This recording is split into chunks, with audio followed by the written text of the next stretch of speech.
Ito pala yung itsura ng daan namin kapag tag-ulan. Sobrang putik. Pero no choice naman. Sanayan lang talaga. Kapag tanim na pala sila ng mais, oh. Tag-ulan na. Madali na kasing mabuhay mga pananim. Dito naman yung pinya at papaya.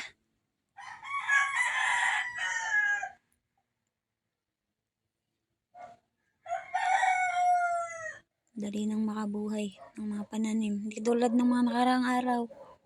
Sobrang init. Hindi talaga makakabuhay ng mga pananim.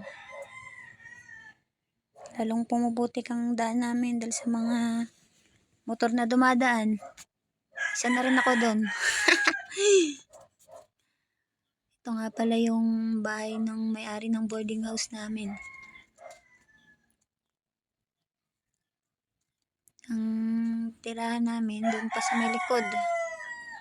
Ayun, oh. Putik talaga, eh. Ito nga pala yung bahay namin. Boarding house. Ayun yung motor ko. Kaparada. Ito naman yung sa amin. Bye-bye!